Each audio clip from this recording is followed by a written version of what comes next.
തിരുവനന്തപുരം നാഗർകോവിൽ ദേശീയപാതയിൽ മാർത്താണ്ഡം ടൗണിൽ നിന്നും തിക്കുറിശി വഴി ഏകദേശം 8 കിലോമീറ്റർ ദൂരം സഞ്ചരിച്ചാൽ ചിതറാൽ എന്ന മലയോര ഗ്രാമത്തിൽ എത്തിച്ചേരാം. ഇവിടെ പാറകൾ നിറഞ്ഞ മലമുകളിൽ ജൈന സന്യാസിമാരും സന്യാസിനിമാരും താമസിച്ച് പഠനം നടത്തിയിരുന്ന ഒരു ജൈന ഗുഹാക്ഷേത്രം സ്ഥിതി ചെയ്യുന്നു.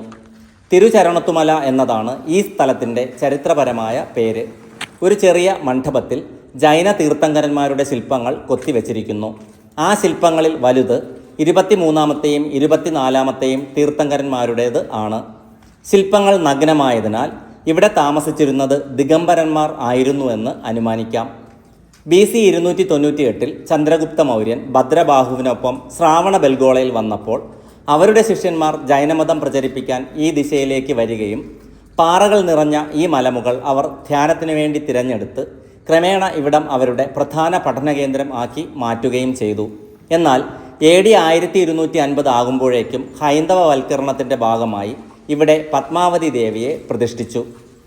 പിന്നീട് 1913 തിരുവിതാംകൂറിലെ രാജാവായ ശ്രീ മൂലം തിരുനാൾ മഹാരാജാവ് പത്മാവതി ദേവിയെ മാറ്റി പകരം ഭഗവതിയെ കുടിയിരുത്തി എന്നാണ് പറയപ്പെടുന്നത്.